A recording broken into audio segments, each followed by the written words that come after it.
பாரதிய ஜனதா கட்சி உங்கள் முன்னால் தனித்து நின்று கொண்டிருக்கிறது. தனித்தன்மையான விஷயங்களை உங்கள் முன்னால் வைத்துக் கொண்டிருக்கின்றோம். தமிழகத்திலே லஞ்சலாவண்யம் இல்லாம, ஜாதி அரசியல் இல்லாத, குடும்ப அரசியல் இல்லாத, அடாவடித்தனம் இல்லாத ஒரு அரசியலை உருவாக்க வேண்டும் என்பதற்காக துடித்துக் கொண்டிருக்கின்றோம். இதை பார்த்து ஒரு பங்காளி கட்சி என்னை பார்த்து சொல்றாங்க. ஒரு பங்காளி கட்சி சொல்றாரு, இந்த அண்ணாமலை லேகிய விக்கிற மாதிரி வித்துக்கிட்டு இருக்காருப்பான். நீங்களா டிவியில பார்த்திருப்பீங்க. அண்ணே, நான் லேகியம் தான் விக்கிறேன். நம்ம லேகியத்தை வாங்கி குடிச்சா குடும்பாட்சி இருக்காது, லஞ்சலாவண்யம் இருக்காது, அடாவடித்தனம் இருக்காது, நம்முடைய லேகியத்துல ஊழல் செய்யணும் இருக்காது, தரையில தவழ மாட்டீங்க, நின்று கொண்டு நேர்மையாக ஆட்சி செய்வீர்கள் நம்முடைய லேகியத்தை வாங்கி குடிச்சா. ஆம், நான் லேகியம் தான் விற்கின்றேன். பங்காளி கட்சிகளை ஒழிக்க வேண்டும் என்கின்ற லேகியத்தை வித்துக் கொண்டிருக்கின்றேன். தமிழக மக்கள்ல 195 தொகுதிகளாக அந்த லேகியத்தை வித்துக் கொண்டிருக்கின்றேன். ஐயா, நேரம் வந்துருச்சுங்க அதை பத்தி பேசுறேன்.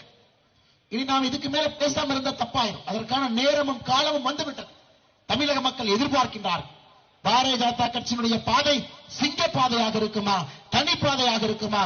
இத்தனை ஆண்டு காலமாக தமிழகத்தில் திராவிடத்திற்கு மாற்றாக ஒரு கட்சி வேண்டும் என்று நினைத்தோம். அதை பாரதிய ஜனதா கட்சி பூர்த்தி செய்யுமா என்கின்ற ஒரு ஏக்கத்திற்கும் ஆவலுக்கும் 2024 பாராளுமன்ற தேர்தல் நிச்சயமாக பதில் சொல்லுங்க ஐயா.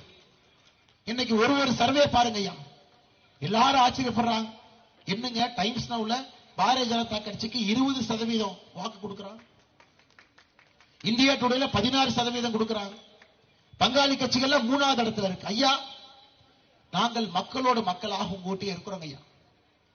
கன்னியாகுமரியிலிருந்து உங்களை பார்த்து கொண்டே வர்றோம். 6-7 மாசமாக உங்கூட்டு இருக்கும். தெருவிலேயே குடியிருக்கின்றோம். உங்களை பார்த்து கொண்டு வந்து கொண்டிருக்கின்றோம்.